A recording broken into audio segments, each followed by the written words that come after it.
Millions d'années, les gènes humains sont transmis d'une génération à l'autre. Chez l'homme, le transport de ces gènes est assuré par les spermatozoïdes. Il s'en crée 100 millions par jour, un nombre incroyable qui correspond à 1000 nouveaux spermatozoïdes par seconde. Et ce qui est fantastique, c'est que chacun possède un code génétique différent.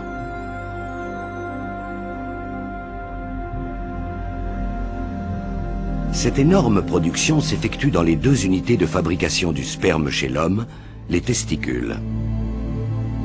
Ils sont constitués de nombreux tubes hélicoïdaux minuscules. La longueur totale de ces tubes peut atteindre 800 mètres dans chacun des testicules. Et un spermatozoïde met 10 semaines à se développer.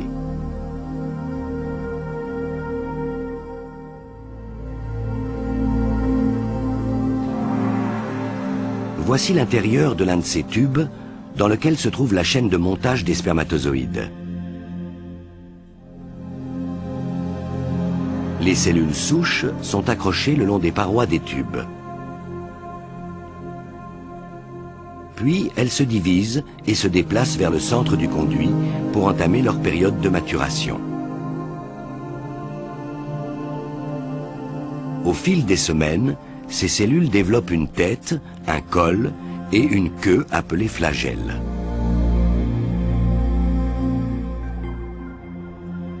Une fois constitué, le spermatozoïde est alors devenu un messager qui doit livrer un colis très spécial renfermant les gènes de l'homme.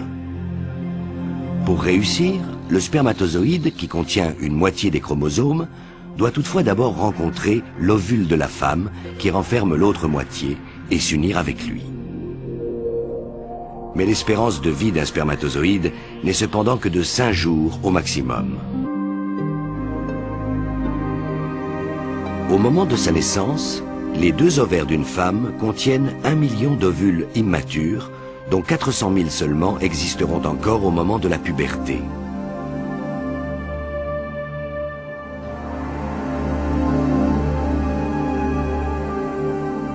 Mais de ce nombre, un seul œuf parviendra chaque mois à maturation au cours de sa période de fertilité, c'est-à-dire environ 400 au cours de la vie d'une femme.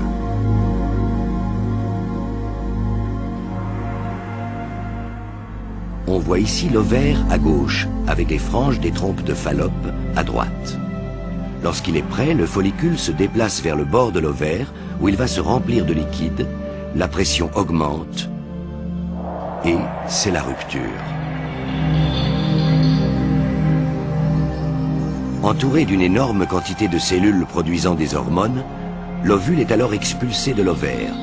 Un drame tranquille de la nature, mais beaucoup de femmes perçoivent le moment exact où se produit l'ovulation.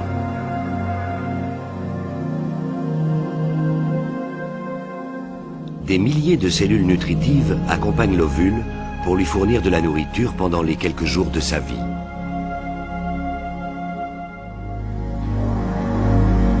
L'ovule, qui se trouve ici en bas à gauche, n'est pas plus gros que la pointe d'une aiguille.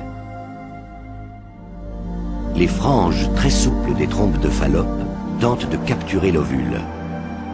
Et celui-ci disparaît alors dans la trompe, en compagnie des cellules nutritives, pour entamer son voyage vers l'utérus.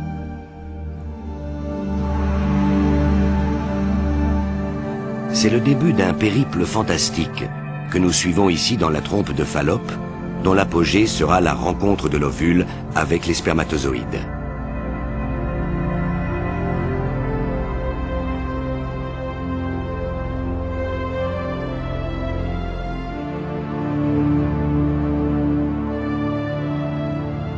En réalité, le voyage dure un peu plus de 4 jours, même si les trompes ne mesurent que 15 cm.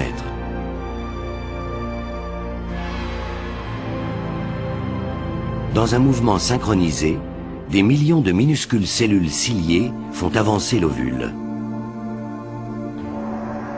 Un ovule minuscule qui contient pourtant tout ce qu'il faut pour créer une nouvelle vie.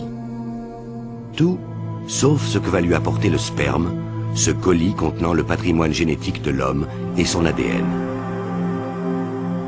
Mais le temps presse, l'œuf doit être fertilisé moins de 24 heures après l'ovulation sinon il va mourir.